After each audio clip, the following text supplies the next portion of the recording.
So, hello everyone, welcome you back in our ongoing video lecture series in which we are decoding the syllabus of UPSC exam. तो आज के इस video के अंदर हम हमारे जीएस पेपर 3 के जो भी रिमेनिंग टॉपिक्स हैं उन्हें अच्छे से कवर करने वाले हैं और इस वीडियो के बाद आपका जो जीएस पेपर 3 का सिलेबस है वो पूरी तरह से कंप्लीट हो जाएगा और फिर आप खुद से बहुत अच्छे से सेल्फ स्टडी कर सकते हैं। और यदि आप इस डायरेक्शन पे चलेंगे तो डेफिनेटली आपको जीएस पेपर 3 में कहीं भी प्रॉब्लम नहीं फेस करनी पड़ेगी। तो video number 9, video number 10 and video number 11 हमारे जीएस पेपर 3 के वीडियोस हैं। यदि आपने video number 9 and video number 10 अभी तक नहीं देखा है तो आप जाएं और जाकर देखें और फिर बाद में इस वीडियो को वापस से आके देखें तो आपके जो भी डाउट्स हैं वो सारे क्लियर हो जाएंगे। आपको आंसर राइटिंग के बारे में सब कुछ पता चल जाएगा और आपको कोई भी तरह की प्रॉब्लम नहीं फेस करनी पड़ेगी। तो आज के इस वीडियो के अंदर जैसा मैंने आपको बताया कि हम डिजास्टर मैनेजमेंट और सिक्योरिटी से डील करेंगे। हमने हमारे वीडियो नंबर 9 के अंदर देख लिया था इकोनॉमिक्स एंड एग्रीकल्चर। हमने हमारी कल की वीडियो के अंदर environment and science and technology देख लिया था एंड हमने देख लिया था कि इन्हें कहाँ से कवर करना है। वैसे ही उसी हम स्ट्रैटेजी को फॉलो करके आज हम देखेंगे कि डिजास्टर मैनेजमेंट को हमें कैसे पढ़ना है, हमें कौन से रिसोर्सेज को प्रेफर करना है, सिमिलरली हमें सिक्योरिटी के लिए क्या करना है, हमें कितना पढ़ना है, कितना डेप्थ में पढ़ना है और भी बहुत सारे क्वेश्चंस जो आपके दिमाग में है वो आज सारे पूरी तरह से क्लियर हो जाएंगे। So with this note let's start.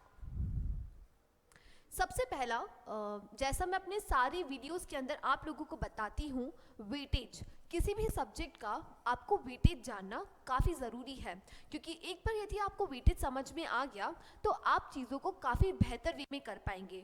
मान लीजिए कोई सब्जेक्ट ऐसा है जो बहुत बड़ा है लेकिन उसमें नंबर ऑफ़ क्वेश्चंस काफ़ी कम आते हैं तो ये बहुत गलत स्ट्रैटेजी होगी कि आप उसमें अपना टाइम ज़्यादा इन्वेस्ट करें। इसीलिए आप पहले वेटेज देखें, वेटेज देखने के बाद आप अपनी प्रायोरिटी बेसिस पे सब्जेक्ट्स को प्रायोरिटाइज कीजिए ताकि आप अच्छा स्कोर कर सकें क्योंकि it is not possible to cover each and every subject in this exam. आपको बहुत सिलेक्टिवली पढ़ना है, ठीक है। और ये सिलेक्टिविटी हमें कैसे पता चलेगी? हमें मार्क्स से पता चलेगी, हमें वेटेज से पता चलेगी कि कितने क्वेश्चन आ रहे हैं। तो डिजास्टर मैनेजमेंट की यदि मैं बात करूं तो इसमें नियरली 1 से 2 क्वेश्चन आते हैं हर साल एंड सिक्योरिटी की बात करूं तो नियरली 5 to 6 क्वेश्चन आते हैं जिसमें से 2 10 मार्कर्स होते हैं एंड 2 to 3 15 मार्कर होते हैं। अगेन ये जो दो टॉपिक्स हैं ये काफ़ी इजीली प्रिपेयर किए जा सकते हैं। डिजास्टर मैनेजमेंट का भी जो सिलेबस है वो काफ़ी लिमिटेड है तो यदि आप थोड़ा सा भी प्रिपेयर करते हैं तो ये जो 1-2 मार्क्स हैं वो आपको इजीली मिल जाएंगे। और साथ ही साथ आपको डिजास्टर मैनेजमेंट में आप जो पढ़ेंगे, जो कंटेंट आप प्रिपेयर करेंगे वो आपको केस स्टडी में भी हेल्प करेगा एथिक्स पेपर में। इसीलिए यदि आप डिजास्टर मैनेजमेंट को अच्छे से करते हैं, आप गवर्नमेंट के मेजर्स देखते हैं, आप डिजास्टर मैनेजमेंट की जो भी न्यूज़ आ रही है उस पर अपना फोकस रखते हैं तो आपको सॉल्यूशंस मिल जाएंगे केस स्टडी को डील करने के लिए। इसीलिए डिजास्टर मैनेजमेंट पढ़ना काफ़ी ज़रूरी है। फिर बात करते हैं सिक्योरिटी की। तो अगेन सिक्योरिटी भी बहुत छोटा सा टॉपिक है। यूपीएससी ने अपने जो सिलेबस के अंदर क्लियरली चीज़ें मेंशन करके रखी है और आप तब PYQs देखेंगे तो आपको ये रियलाइज़ होगा कि सिलेबस से बाहर से क्वेश्चन नहीं आते हैं। तो इसीलिए आपको सिक्योरिटी भी पढ़ना ज़रूरी है क्योंकि यहाँ से आप जो मार्क्स हैं वो ईजिली गेन कर सकते हैं, ठीक है। तो मैंने आपको वेटेज बता दिया। Now let's start with security, ठीक है। तो देखिए सिक्योरिटी के अंदर आपको क्या क्या देखना है और कौन कौन से टॉपिक्स मेंशन किए गए हैं। सबसे पहला है linkages between development and spread of extremism, ठीक है। Second topic role of external state and non state actors in creating challenges to the internal security, ठीक है। तो ये हमारा सेकेंड टॉपिक है। फिर थर्ड टॉपिक आता है challenges to the internal security through communication networks, role of media and social media networking sites in internal security challenges, basis of cyber security, money laundering and its prevention, ठीक है। And fourth number पे आता है security challenges and their management in the border areas, linkages of organised crime with the terrorism. And finally जो topic है fifth number का वो है various security forces and agencies and their mandates, ठीक है। तो इस तरह से यूपीएससी ने अपने यूपीएससी के सिलेबस के अंदर 5 टॉपिक सिक्योरिटी के मेंशन करके रखे हैं। अभी हम हमारे आगे वाले वीडियोस के अंदर हम और अच्छे से देखेंगे कि हर टॉपिक को हमें कैसे प्रिपेयर करना है, हम कहाँ से प्रिपेयर कर सकते हैं और किस वे में प्रिपेयर करना है, कितने डेप्थ में प्रिपेयर करना है, ठीक है। सो अब आता है डिजास्टर मैनेजमेंट का। तो जो डिजास्टर मैनेजमेंट का टॉपिक है वो केवल एक ही टॉपिक के अंदर दे रखा है, डिजास्टर एंड मैनेजमेंट। इसे भी मैं आपको बताती हूँ हमें कैसे डील करना है, ठीक है। तो फर्स्ट ऑफ ऑल आपको डिजास्टर आइडेंटिफाई करना है ना। इसके अंदर आप क्या क्या कवर करेंगे? सबसे पहला, व्हाट इज डिजास्टर,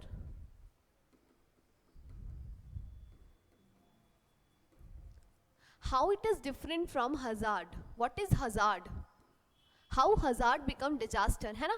तो आप देखेंगे कि जो हजार्ड होता है वो एक तरह से नेचुरल फिनोमिना होता है। मान लीजिए अर्थक्वेक आ रहा है तो वो एक तरह से हजार्ड है, लेकिन जब अर्थक्वेक का डिस्ट्रक्शन, अर्थक्वेक की वजह से ह्यूमन पे इम्पैक्ट होता है, लाइफ इम्पैक्ट होती है, प्रॉपर्टी इम्पैक्ट होती है, तो वो डिजास्टर में कन्वर्ट हो जाता है। और भी मैं आपको बेहतर वे में समझाने की कोशिश करूं तो आप समझें कि कोस्टल एरिया पे बहुत सारे लोग रहते हैं, ठीक है। अब हमें पता है कि जिस कोस्टल रीजन में हर बार साइक्लोन आता है तो गवर्नमेंट की का ये फर्ज बनता है कि वो वहाँ से लोगों को रिहेबिलिटेट करे। लेकिन यदि गवर्नमेंट अपना काम प्रॉपरली नहीं कर रही है, लोग अभी तक वहाँ पे रह रहे हैं, तो जो साइक्लोन आया है उससे प्रिवेंट किया जा सकता था, उस हजार्ड को प्रिवेंट किया जा सकता था लॉस करने से। लेकिन फिर भी वहाँ पे इस्टेब्लिशमेंट, वहाँ पे लोग रह रहे थे और उसकी वजह से डिजास्टर हो गया वो, क्योंकि वहाँ पे लोगों की जान चली गई, लोगों की लाइफ लॉस हो गई।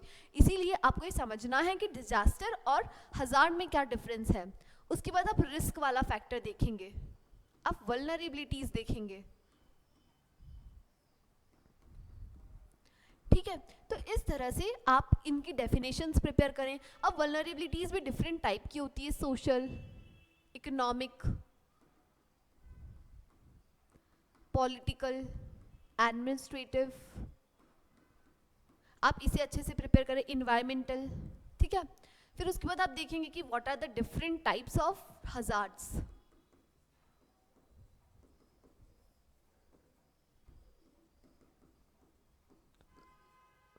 है ना। जैसे आप इसमें देखेंगे अर्थक्वेक,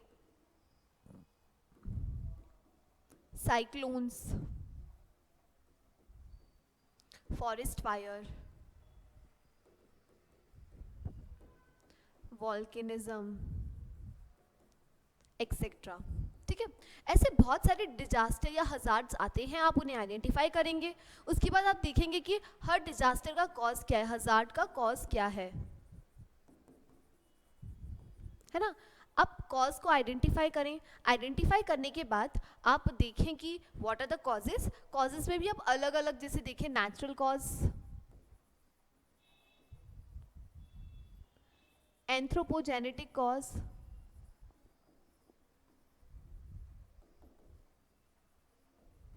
ठीक है। तो इस तरह से आप कॉजेस को आइडेंटिफाई करें। उसके बाद आप देखें कि what are the steps taken so far by government.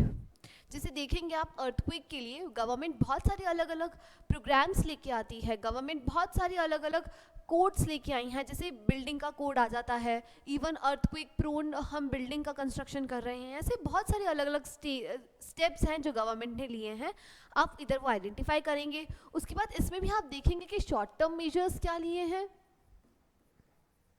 And long term measures क्या हैं, ठीक है। इस तरह से आप कवर करेंगे। उसके बाद फिर आप देखेंगे disaster management strategy. Disaster management strategy के अंदर आपको बहुत डिटेल में देखना है कि जो मान लीजिए यहाँ पे यूनाइटेड नेशंस डिजास्टर मैनेजमेंट से रिलेटेड बहुत सारी ऑर्गेनाइजेशंस हैं, ठीक है, उन्होंने क्या क्या दिया है। Even there is a Sendai framework, आप उनकी रिकमेंडेशंस देखें, ठीक, इस तरह से आपको करना है।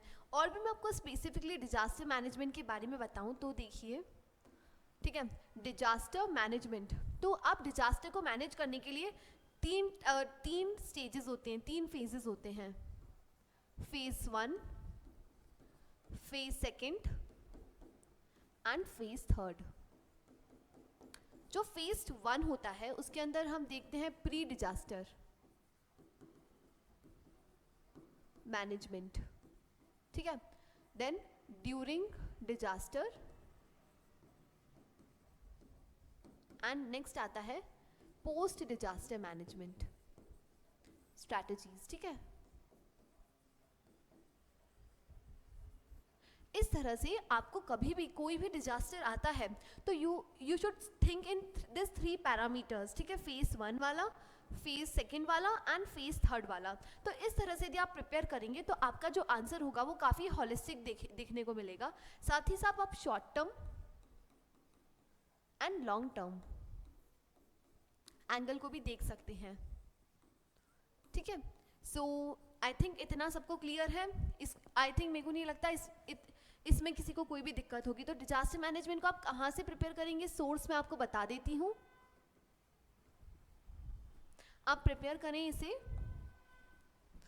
ओनली IAS के मटेरियल से या विजन के मटेरियल से। काफ़ी अच्छा मटेरियल है, आप इसे प्रेफर कर सकते हैं। साथ ही साथ आप क्या करें, आप एक्सटेंसिव स्टडी करें, इंटरनेट, आप विकिपीडिया पे सर्च करें तो आपको चीज़ें क्लियरली मिल जाएंगी। साथ ही साथ जो भी करंट में डिजास्टर है, करंट डिजास्टर आया है, आप उसके बारे में डिटेल में स्टडी करें क्योंकि वो केस स्टडीज़ में आपको काफ़ी हेल्प करने वाला है, ठीक है। तो इस तरह से डिजास्टर मैनेजमेंट हो गया, सोर्सेज हो गया, ठीक है। एंड नेक्स्ट आता है सिक्योरिटी। अब सिक्योरिटी को भी जैसे मैंने बताया हम अच्छे से डिटेल से पढ़ेंगे। सबसे पहला आता है linkages between the development and spread of extremism, ठीक है। अब ये वाला जो टॉपिक है ये काफ़ी इजी है प्रिपेयर करने के लिए। तो आप देखेंगे कि अच्छा डेवलपमेंट की वजह से एक्सट्रीमिज्म कैसे स्प्रेड हो रहा है। आप देखेंगे कि बहुत सारे ट्राइबल एरियाज़ ऐसे हैं जहाँ पे यदि आप डेवलपमेंट करते हैं तो उनकी जो प्रॉपर्टी है या उनके जो ट्राइबल राइट्स है वो एक तरह से ख़त्म होने लगते हैं, जिसकी वजह से वो क्या करते हैं, वो अपनी वॉइस रेस करते हैं। और इसीलिए वो जो कॉन्फ्लिक्ट होता है वो इसीलिए होता है गवर्नमेंट और ये जो एक्सट्रीमिस्ट हैं उनके बीच में। तो आप इसे अच्छे से देखें कि व्हाट आर द कॉजेज। सबसे पहला इसमें आप क्या देखेंगे कि what are the causes of rise in extremist tendency in India, ठीक है। देन डेवलपमेंटल रिलेटेड इश्यूज क्या क्या हैं,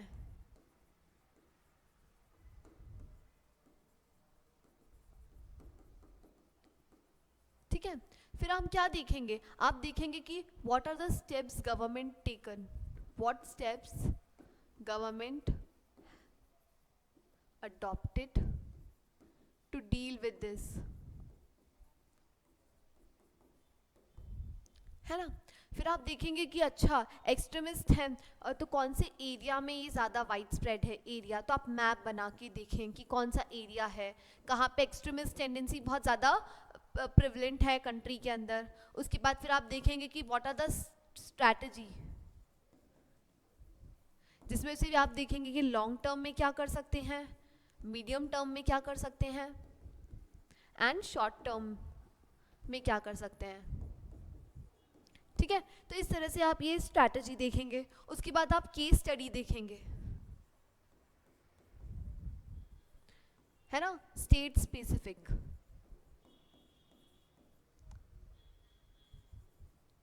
ठीक है। आप केस स्टडीज़ को प्रिपेयर करके रखें। तो इस तरह से आप बहुत अच्छे से चीज़ों को लिंक करके पढ़ सकते हैं ये एक्सट्रीमिस्ट वाला टॉपिक, ठीक है। आई थिंक इसमें सबको क्लैरिटी हो गई होगी।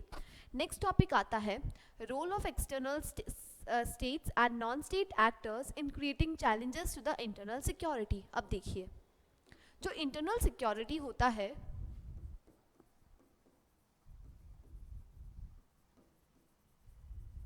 ना, इसमें चैलेंजेस क्रिएट करने के लिए 2 फैक्टर्स इन्वॉल्व होते हैं। कौन कौन से? फर्स्ट फैक्टर है हमारा एक्सटर्नल स्टेट,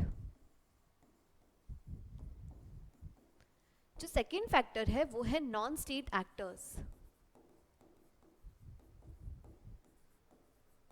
ठीक है, अब एक्सटर्नल स्टेट मतलब कौन? जैसे हम देखें कि इंडिया के केस में कौन से एक्सटर्नल स्टेट्स हैं, जैसे पाकिस्तान हो गया, चाइना हो गया, जिनकी वजह से हमारी जो इंटरनल सिक्योरिटी है उन्हें खतरा रहता है। वैसे ही नॉन स्टेट एक्टर्स मतलब ऐसे फैक्टर्स और ऐसे एक्टर्स जो लोग डायरेक्टली किसी बाहर से इन्वॉल्व नहीं है, बल्कि वो इंडिया में ही रह के वहाँ पे इंटरनल सिक्योरिटी में चैलेंजेस क्रिएट कर रहे हैं। मान लीजिए बहुत सारे ऐसे प्रोटेस्ट होते हैं जो एक तरह से हमारे लिए इंटरनल सिक्योरिटी को डैमेज करते हैं। बहुत सारे ऐसे NGOs हैं, ठीक है, जो इंटरनल सिक्योरिटी के लिए चैलेंज है। जैसे इंडिया में भी बहुत सारे ऐसे ग्रुप है, जैसे ISIS हो गया, तो जो क्या कर रहा है वो इंडिया की जो इंटरनल सिक्योरिटी है उसमें चैलेंज क्रिएट कर रहा है, तो आपको वहाँ पे वो पढ़ना है। ठीक है, और जैसे JNU वगैरह में जो भी पॉलिटिक्स चलती रहती है, जिससे इंटरनल सिक्योरिटी चैलेंजेस हो सकते हैं, ये सारी चीज़ें इसमें आ जाएगी। ठीक, फिर इसके बाद आप क्या देखेंगे कि what are the reasons, causes, solutions and way forward along with case study.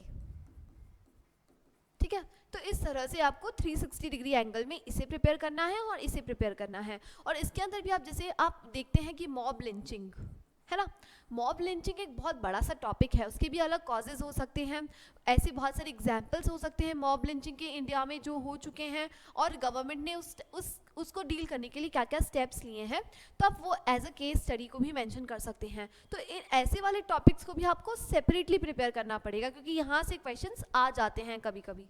ठीक है, तो इस तरह से आपका ये वाला टॉपिक कवर हो जाएगा। और इसके लिए सोर्स मैं आपको बता दूं पहले ही, आप इसके लिए न्यूज़पेपर को रिलाय करें,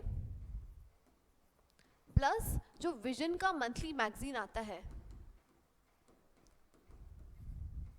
वो भी काफ़ी अच्छा है, वहाँ पे आपको ये सारी चीज़ें मिल जाएंगी, तो आप ये कर सकते हैं। ठीक है, देन आता है टॉपिक नंबर 3, जिसके अंदर बोला है challenges to the internal security through the communication networks, role of media and social networking site in the internal security challenges, basis of cyber security, money laundering and its prevention. Again ये जो cyber security वाला question है, यदि आप PYQs देखेंगे, आप हर साल के पेपर उठा के देखें, आपको एक क्वेश्चन साइबर सिक्योरिटी से ज़रूर दिखेगा, क्योंकि अभी इंटरनेट का रिवोल्यूशन आ चुका है। अभी इंटरनेट, आज हम हर घर में, हर पर्सन के पास एंड्रॉयड मोबाइल, कोई भी मोबाइल है, इंटरनेट कनेक्शन है, तो वहाँ पे जो साइबर सिक्योरिटी का फैक्टर है वो काफ़ी इम्पॉर्टेंट हो जाता है। साथ ही साथ गवर्नमेंट भी अपने सारे जो वर्क हैं वो इलेक्ट्रॉनिक कर रही है, तो वहाँ पे भी जो इंडिविजुअल है या सिटीजन्स हैं, उनकी प्राइवेसी एक तरह से खतरे में आ चुकी है, इसीलिए हमें साइबर सिक्योरिटी को बहुत अच्छे से पढ़ना है।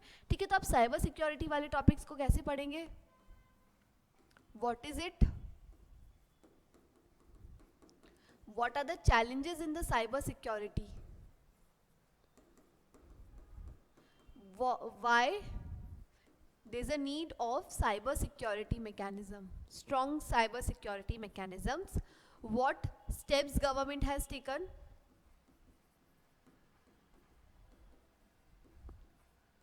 government at national level, इसमें भी आप देखेंगे लॉज, पॉलिसीज, एक्ट्स,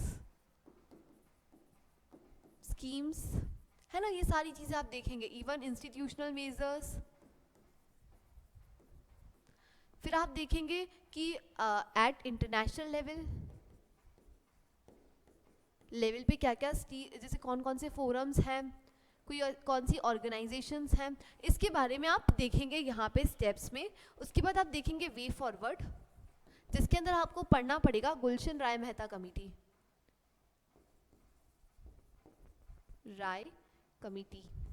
की रिकमेंडेशंस। उन्होंने साइबर सिक्योरिटी को बेहतर बनाने के लिए बहुत कुछ अपने इनपुट्स दिए हैं, आप उसे देखें ताकि आपको क्लियरिटी हो जाएंगी। ठीक है, उसके बाद सिमिलरली आपको मनी लॉन्ड्रिंग को भी ऐसे ही प्रिपेयर करना है कि what is money laundering, what are different layers of money laundering, है ना, मनी लॉन्ड्रिंग कैसे होती है, उसके बाद आप देखेंगे कि गवर्नमेंट ने क्या क्या स्टेप्स लिए हैं, कौन कौन से सोर्सेज हैं मनी लॉन्ड्रिंग के, उसके बाद हम क्या कर सकते हैं, और भी ऐसा हमें सारा देखना पड़ेगा। एंड वे फॉरवर्ड, और वे फॉरवर्ड भी हमें कहाँ से देखना है, हमें गवर्नमेंट की जो हाई पावर कमेटी फॉर्म हुई है मनी लॉन्ड्रिंग से रिलेटेड, आप उसको देखेंगे। अब यहाँ पे जो prevention of money laundering act है 1988, आप उसे बहुत अच्छे से स्टडी करेंगे। इस तरह से आपकी होलिस्टिक प्रिपरेशन हो जाएगी। साथ ही साथ आप प्रिवेंशन के अंदर FATF कि जो 44 रिकमेंडेशंस हैं मनी लॉन्ड्रिंग को स्टॉप करने के लिए, आप वो देख सकते हैं। इस तरह से आपका ये वाला टॉपिक कवर हो जाएगा। साथ ही साथ जो role of media and social media networking sites हैं, उन्हें भी हमें इसी तरह से 360 डिग्री एंगल में कवर करना है कि सोशल नेटवर्किंग साइट की वजह से क्या क्या चैलेंजेस हैं और उन्हें कैसे प्रिवेंट किया जा सकता है। ठीक है, तो जो प्रिवेंशन वाला फैक्टर है वो काफ़ी इंपॉर्टेंट होना चाहिए आपके आंसर के अंदर। दिन आता है topic number 4, security challenges and their management in the border areas, linkages of organized crime with the terrorism। देखो, अब जैसे ये हमारा इंडिया है, फाइन, ये इंडिया है। अब इंडिया में वी हैव सीन दैट कि नियरली 7 कंट्रीज से इंडिया बॉर्डर शेयर करता है। ठीक है, अब क्योंकि वो 7 कंट्रीज से बॉर्डर शेयर करता है, इसीलिए सिक्योरिटी चैलेंजेस काफ़ी ज़्यादा हो सकते हैं। इसीलिए हमें हमारे जो बॉर्डर्स हैं, हमारे जो मेरीटाइम बॉर्डर्स हैं, हमारे जो लैंड बॉर्डर्स हैं, उन्हें सिक्योर करना काफ़ी ज़रूरी है। और इसीलिए हम लोग ऐसी स्ट्रैटेजी लेते हैं, या गवर्नमेंट ऐसी स्ट्रैटेजी लेके आती है जिससे हम हमारी जो बॉर्डर्स हैं उन्हें सिक्योर कर सकें। ठीक है, तो उसी को हमें देखना है कि सिक्योरिटी में क्या क्या चैलेंजेस हैं। जैसे हम देखेंगे कि यहाँ पे जो राजस्थान वाली साइड की बॉर्डर है वो काफ़ी प्लेन है ना, डिज़र्ट एरिया है, तो वहाँ से जो इन्फिल्ट्रेशन है वो काफ़ी इजीली हो सकता है। तो वहाँ पे मैनेज करने की एक अलग स्ट्रैटेजी होती है। जो हिमालय वाली बॉर्डर है वो क्योंकि बहुत ज़्यादा हिल्स पे रहती है, वहाँ पे हम सारे फोर्सेस को नहीं भेज सकते, इसीलिए वहाँ पे जो बॉर्डर सिक्योरिटी की मेथड होती है या जो चैलेंजेस होते हैं वो अलग होते हैं, जो फोर्सेस होती हैं वो अलग होती हैं। इस तरह से सारी जो बॉर्डर है उन पे अलग अलग टाइप की फोर्सेस एम्प्लॉयड की जाती हैं जो उस स्पेसिफिक रीजन से फैमिलियर हो, वो वहाँ पे चीज़ों को हैंडल कर सके, और इसीलिए इंडिया में अलग अलग बॉर्डर स्ट्रैटेजी को अडॉप्ट किया जाता है। तो हमें देखना है कि क्या क्या चैलेंजेस हैं और हम उन्हें मैनेज कैसे कर सकते हैं। ठीक है, अब इसके अंदर भी आप क्या देखेंगे कि इंडिया ने पाकिस्तान वाली बॉर्डर में को कैसे मैनेज किया है, चाइना वाली बॉर्डर को कैसे मैनेज किया है। मतलब आप स्पेसिफिकली देखें कि म्यांमार के साथ यदि इंडिया बॉर्डर शेयर करती है तो क्या क्या चैलेंजेस आ रहे हैं, है ना, what are the steps taken and what are the solution. मतलब आप हर कंट्री को अलग अलग प्रिपेयर करें ताकि आपका जो आंसर होगा वो काफ़ी हॉलिस्टिक वे में उभर के आएगा, और हो सकता है कि यूपीएससी स्पेसिफिकली किसी कंट्री के साथ भी बॉर्डर इशू पूछ सकता है। ठीक है, तो आपके पास कंटेंट होना चाहिए। देन आता है linkages of organize crime with the terrorism. अब again it is a very important topic. आपको टेररिज्म बहुत अच्छे से पढ़ना है एंड ऑर्गेनाइज क्राइम बहुत अच्छे से पढ़ना है। जो टेररिज्म होता है उसका जनरल एम होता है लोगों में फियर क्रिएट करने का, लेकिन जो ऑर्गेनाइज क्राइम होता है उसका मेन मकसद होता है इकोनॉमिक गेन। ठीक है, तो कैसे ये जो फियर वाला फैक्टर है और ये जो ऑर्गेनाइज्ड क्राइम वाला फैक्टर है वो आपस में इंटरलिंक है, क्योंकि आप देखेंगे कि ऑर्गेनाइज्ड क्राइम टेररिज्म से बहुत ज़्यादा लिंक है। टेररिस्ट को टेररिज्म स्प्रेड करने के लिए पैसा चाहिए, और वो पैसा कहाँ से आता है, वो ऑर्गेनाइज्ड क्राइम के थ्रू आता है, जैसे ह्यूमन ट्रैफिकिंग, ड्रग ट्रैफिकिंग वगैरह, ड्रग एडिक्शन लोगों में जनरेट करवा के ड्रग ट्रैफिकिंग, इवन और भी बहुत सारी चीज़ें होती है, वेपन्स का स्मगलिंग की जाती है। तो ये वाली ऑर्गेनाइज क्राइम होती है और इसी से टेररिज्म बहुत ज़्यादा लिंक है। तो वो कैसे लिंक है, तो आप देखेंगे कि टेररिज्म को आप देखें बहुत अच्छे से, कॉजेज़ क्या हैं, देन लिंकेज देखेंगे आप, देन आप सॉल्यूशंस गवर्नमेंट ने क्या क्या लिया है ना, एंड फाइनली वे फॉरवर्ड। तो इस तरह से आपको ये वाला टॉपिक भी प्रिपेयर करना है। नेक्स्ट आता है टॉपिक नंबर 5। इससे बहुत कम क्वेश्चन आते हैं, लेकिन आपको बेसिक अंडरस्टैंडिंग के लिए ये टॉपिक अच्छे से पता होना चाहिए। जैसे various security forces and agency and there mandate. जैसे मैंने बताया कि इंडिया की जो बॉर्डर है वो काफ़ी सब जगह सारे पार्ट में अलग अलग टाइप की है। कहीं पे माउंटेन वाली बॉर्डर है, कहीं पे रिवर बॉर्डर है, कहीं पे प्लेन वाली बॉर्डर है, कहीं पे डेजर्ट वाली बॉर्डर है।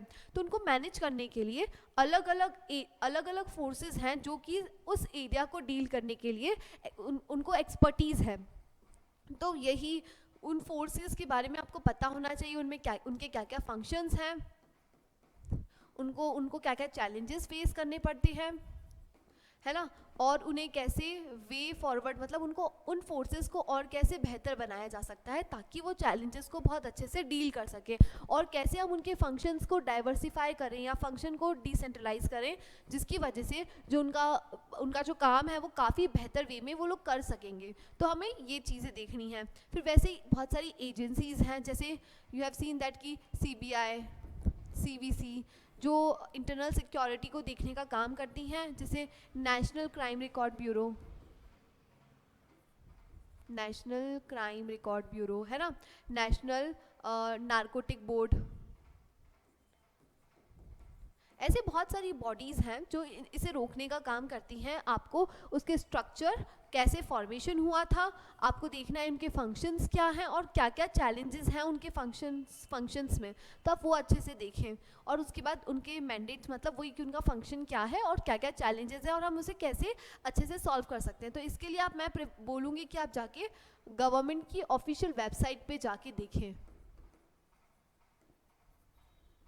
साथ ही साथ आप विकिपीडिया का यूज़ कर सकते हैं, वहाँ पे काफ़ी अच्छे से सिक्योरिटी फोर्सेस के बारे में मेंशन किया गया है। तो आपको केवल विकिपीडिया के पेज से ही बहुत सारे सिक्योरिटी फोर्सेस की क्लियरिटी हो जाएगी।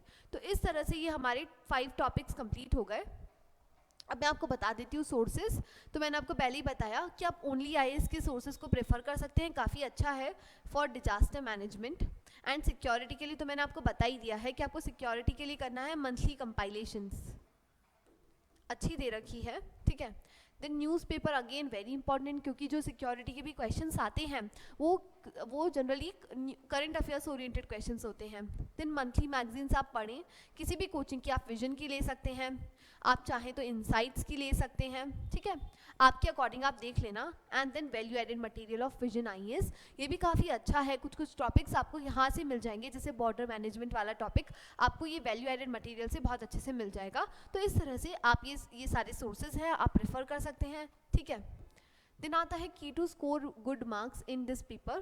तो आप हमेशा, जैसे सिक्योरिटी का क्वेश्चन आता है तो आप फैक्ट्स एंड फिगर्स से स्टार्ट करें, आप ट्रेंड दिखाएं। जैसे मान लीजिए नक्सलिज्म पे क्वेश्चन आ गया, तो आप बताएं कि 1960s के टाइम पे तब नक्सलिज्म स्टार्ट हुआ था तो वो कितने एरिया में स्प्रेड था, 1990s के टाइम पे कितने एरिया में स्प्रेड हुआ था, और कैसे इसका जो ट्रेंड है वो कम होने लग गया, ठीक है। तो आप इस तरह से आप स्टार्ट कर सकते हैं। आप किसी फैक्ट से स्टार्ट कर सकते हैं, जैसे कि इंटरनेशनल टेररिज्म रिपोर्ट आती है ना, वैसे ही ग्लोबल साइबर सिक्योरिटी रिपोर्ट, है ना। जैसे साइबर सिक्योरिटी का कोई भी क्वेश्चन आता है तो आप इधर से स्टार्ट कर सकते हैं। ये ऑलरेडी आप प्रिपेयर करके रखें ताकि जैसे ही क्वेश्चन आया आप इसी से डायरेक्टली स्टार्ट करें, मतलब आपका इंट्रोडक्शन तो प्रिपेयर ही होगा। देन आप ग्राफ्स यूज़ करें सिक्योरिटी वाले उसके अंदर, आंसर्स के अंदर, ठीक है। यदि आप ग्राफ्स, मतलब आप ट्रेंड दिखाते हैं, जैसे कि फॉर एग्जांपल ये नक्सलिज्म वाला ट्रेंड ऐसा रहा है ना, कि 1960s में नक्सलिज्म कम था, फिर धीरे धीरे बहुत ज़्यादा पीक पे गया, एंड नाउ अब देखने को मिल रहा है कि जो नक्सलिज्म है वो कम हो रहा है धीरे धीरे और नए एरियाज़ में इमर्ज हो रहा है। तो आप ऐसा ट्रेंड याद रखें। फाइनली फिर आप मैप्स बनाएं। मैप बनाना भी ज़रूरी है सिक्योरिटी के क्वेश्चन के अंदर, क्योंकि आप बेहतर वे में दिखा सकते हैं। जैसे मान लीजिए आप इंडिया की बॉर्डर के बारे में दिखा रहे हैं, तो आप इतना सा बना लें, आप बता दें कि डिज़र्ट वाला रीजन है, ये वाला माउंटेन वाली बॉर्डर है ना, ये वाला प्लेन है ना, ये प्लेन है, यहाँ पे इजीली इन्फिल्ट्रेशन हो जाता है बांग्लादेश वाली बॉर्डर में। तो इस तरह से आप ये चीज़ों को बना सकते हैं और आपके आंसर्स के अंदर वैल्यू एडिशन कर सकते हैं, ठीक है। तो इस तरह से मैंने आपको बताया। तो बस यही था, और आपको मैं एक चीज़ और बता देती हूँ कि आपकी जो आंसर होगा उसका भी फॉर्मेट सेम ही होगा। फर्स्ट इंट्रोडक्शन, सेकेंड नंबर पे आएगा हमारा बॉडी, बॉडी के अंदर भी मान लीजिए 10 मार्कर में 2 पार्ट्स होंगे, 15 मार्कर में 3 पार्ट्स होंगे, ठीक है। एंड देन आता है फाइनली कंक्लूजन। और कंक्लूजन को भी आप कैसे एंड करेंगे, आप हमेशा वे फॉरवर्ड से एंड करें। वे फॉरवर्ड सिक्योरिटी के क्वेश्चन के अंदर वे फॉरवर्ड लिखना काफ़ी ज़रूरी होता है, तो हमेशा आप ट्राई करें कि वे फॉरवर्ड भले ही पूछा है ना पूछा है आप ज़रूर लिखें, ठीक है। तो इस तरह से हमने हमारे जीएस पेपर 3 को बहुत अच्छे से कवर कर लिया। इसमें मैंने आपको डिजास्टर मैनेजमेंट के बारे में एंड सिक्योरिटी के बारे में बहुत अच्छे से बता दिया है, उनके सोर्सेज के बारे में बता दिया है, हमने टॉपिक वाइज देख लिया, डेप्थ एनालिसिस कर लिया, कितना डेप्थ में पढ़ना है, वेटेज देख लिया हमने, एंड फिर हमने देख लिया आंसर स्ट्रक्चरिंग कैसे करना है। तो इस तरह से हमने 5-6 पिलर्स इस वीडियो के अंदर कवर कर लिए हैं, और बस यही था हमारी इस वीडियो का पूरा। एक कोट से मैं एंड करना चाहूँगी, it's only after you have stepped outside your comfort zone that you begins to change and grow and transform. You begins to change मतलब तब आप आपके कंफर्ट जोन से बाहर आएंगे, तभी आप ग्रो कर पाएंगे, तभी आप अपने सक्सेस तभी आप अपने ड्रीम्स को अचीव कर पाएंगे, तभी आपको सक्सेस मिल पाएगी। इसलिए हमें क्या करना है, आज ही हो सकता है कि आज आपको पढ़ने में दिक्कत आ रही होगी, हो सकता है कि आपसे सुबह 6 बजे उठ के पढ़ाई नहीं हो रही होगी, या हो सकता है कि आप रात तक लेट नहीं पढ़ पा रहे होंगे। तो आपको क्या है, और बहुत सारे एस्पिरेंट्स ऐसे होंगे जो अपने कंफर्ट जोन में भी अभी हैं, लेकिन अब मैं आपको सजेस्ट करूंगी कि आप अब जगें, अब है जागने का मौका, क्योंकि प्रीलिम्स में केवल 3 मंथ बाकी हैं, केवल 3 महीने बचे हैं। तो यदि आप चाहते हैं अपने ड्रीम्स को अचीव करना, यदि आप चाहते हैं कि आप आईएएस ऑफिसर बने, तो आज ही आपको अपने कंफर्ट जोन को छोड़ना पड़ेगा और आपको लगातार इस एग्ज़ाम की प्रिपरेशन करना पड़ेगा, तभी आपकी जो ड्रीम्स है वो सक्सेसफुल हो पाएंगे, ठीक है। सो होप आप सभी पढ़ाई करेंगे, बहुत अच्छे से पढ़ रहे होंगे, और यदि आपको कोई भी डाउट है तो आप हमारे इस वीडियो के नीचे कमेंट सेक्शन में आप मुझसे पूछ सकते हैं, मैं कोशिश करूंगी आपको रिप्लाई करने की, ठीक है। So with this note, thank you so much. यदि आपको मेरा वीडियो अच्छा लग रहा है तो please do like and subscribe my channel, और थैंक यू सो मच।